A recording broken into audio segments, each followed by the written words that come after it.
Solar panel വെച്ചവരൊക്കെ അഭിമുഖീകരിക്കുന്ന ഒരു പ്രശ്നമാണ് അത് ക്ലീൻ ചെയ്യുക എന്നുള്ളത്. ഇത് ക്ലീൻ ചെയ്യാൻ ആഴ്ചയിൽ 2 ആഴ്ച കൂടുമ്പോൾ ക്ലീൻ ചെയ്യാനാൽ അതിൻ്റെ പ്രൊഡക്ഷന് വ്യത്യാസം വരും, 2-3 യൂണിറ്റ് കുറവ് വരും. അപ്പോൾ അതിനൊക്കെ ഒരു പരിഹാരം, പിന്നെ ഇത് മുകളിലേക്ക് കയറി എല്ലാവരെക്കൊണ്ടും ഇത് ക്ലീൻ ചെയ്യാൻ കഴിയില്ല. അപ്പോൾ അതിനൊരു പരിഹാരമായിട്ട് നമ്മൾ കണ്ടെത്തിയ ഒരു സാധനമാണത്. സ്പ്രിങ്ക്ലർ ആമസോണിൽ നിന്ന് വാങ്ങിയതാണ്.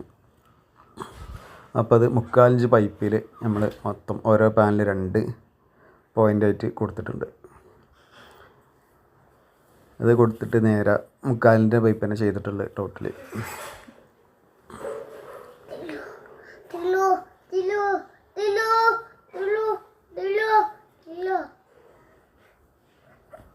അപ്പോൾ അതിൽ നമ്മൾ ടാങ്ക് കയറുന്ന മോട്ടർ ലൈൻ തന്നെ അതിൻ്റെ കണക്ഷൻ കൊടുത്ത് അത് കണക്ഷൻ കൊടുത്തിട്ട് എല്ലാം ടോട്ടലി ജോയിൻ്റ് ചെയ്തിട്ട് അതിലേക്കൊരു 1 ഇഞ്ചിൻ്റെ ഗ്രീൻ ഹോസ് പൈപ്പ് കൊടുത്ത് അത് അടിയിൽ നിന്ന് വാൾ വെച്ച് കൺട്രോൾ ചെയ്ത് അങ്ങനെയാണ് ഇത് വർക്ക് ചെയ്തിട്ടുള്ളത്.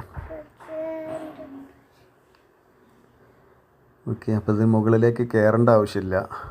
നമുക്ക് അടിയിൽ നിന്ന് തന്നെ മോട്ടർ ഇടുമ്പോൾ ഒരു 5 മിനിറ്റ് നേരം ഈ വാൾവ് ഇങ്ങോട്ട് കൺട്രോൾ ആക്കിയിട്ട് ഇങ്ങനെ വർക്ക് ചെയ്ത് കഴിഞ്ഞാൽ സോളാറിന് മുകളിലെ പൊടി കാര്യങ്ങളൊക്കെ ഈ വെള്ളം ഒഴുകുന്നതോട് കൂടി ക്ലീനായി പോവും.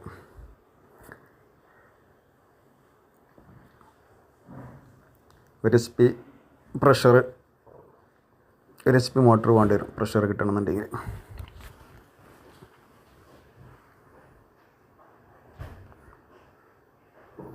ഏതായാലും വർക്കൊക്കെ കഴിഞ്ഞ് ഏകദേശം സക്സസ് ആയിട്ടുണ്ട് പണി. അപ്പോൾ ഇത് എല്ലാവർക്കും ചെയ്യാവുന്നതാണ്, സിമ്പിളായിട്ടാണ് ഇതൊക്കെ ചെയ്യാൻ പറ്റുക. അപ്പോൾ എല്ലാവരും നോക്കി ചെയ്യുക. ഓക്കെ.